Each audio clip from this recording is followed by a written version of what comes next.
Good evening, everybody. Today is day 21 of my 90-day video blog challenge. So I hope all is well with everyone today. It is snowing once again. Once again, it's snowing again here in Detroit. Oh my God, can we please stop? Just stop. I mean, really, it's enough. We've had enough.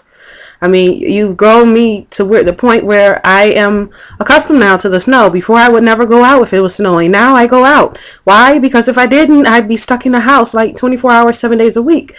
Please, Father Winter, please, we're done, please. But anyway, so that's enough of my venting.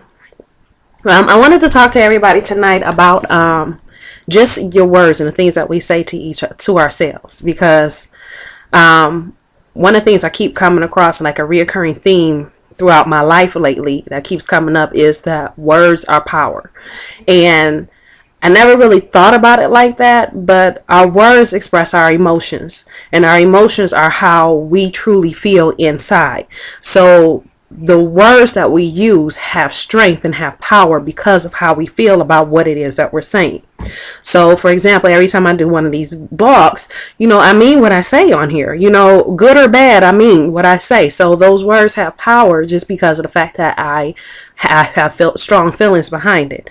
So when you say things to yourself like, oh man, I ain't no good at this, you'll never be any good at this. If you say, man, I'm so stupid, then you're going to be stupid. You're going to find yourself in situations where you don't know what's going on and you don't know what it is. If you sit back and you talk about how, oh, I never win nothing, and guess what? You probably won't. Just because of the fact that you put it out there in the universe, that's what happens. So the universe is going to say, okay, well, I mean, that's what you want. That's what we're going to make happen. So just be careful about what it is that you're saying. And not only that, it's also a matter of what we teach our children. So if you want your children to have better self-esteem, then you need to have better self-esteem by start saying positive things about yourself, not only just about your children, because they mirror what it is that we see, what they see. I just did a video. Oh, I didn't do a video, but I shared a video on my Facebook page about that, where they basically did, I don't know if we want to call it commercial or whatever, but they did this video where they had kids following behind these parents, and the kids were doing everything that the parents were doing. So you had one that was on the escalator that was sitting back smoking. So naturally, what was the kid doing? The kid was following behind them on the escalator smoking. You had one where the lady was walking through the street and ended up vomiting into not radiator, but the vents in the ground because, drunk and everything, threw up. So what happened? The little girl who was sitting next to her, mimicking her, was throwing up in the vent. The one that really got to me, because the little boy who did this one, he did an excellent job portraying this. But there was one where the father was beating the woman. So I don't know if it's the father, the husband and the wife, or boyfriend, girl, whatever the case may be. He was jumping on her. And the little boy, he had his fist raised, and I mean, he like, so he had that look, that intensity, all of that was on his face, and he was mimicking the guy doing the same thing to the mom, going in for the hit, and that was like the last piece. So I say to you this today.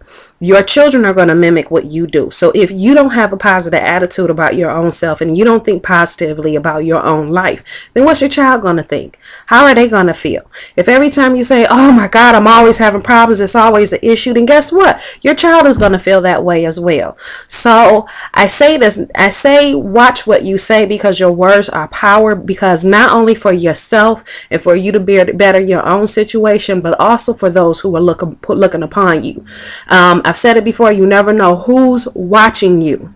Okay, you never know. I've had people come up to me later on in life, well, I saw you did this, I saw you was going to school and your kids were little, and I saw you were doing it. So you know what? You made me feel like I could do it. And so they do. I see you walk around, you smiling and have a pleasant smile on your face all the time. You're not downing about everything. You know what? You give me more positive mindset. So you never know how you influence someone else, is basically what the moral of this is tonight.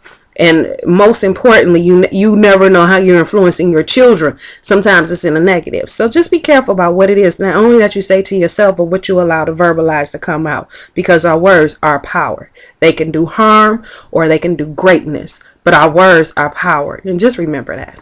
All right, so that's it for tonight. I think that was a heavy enough lesson or heavy enough topic for tonight. So you guys have a good night, and I will talk to you all tomorrow.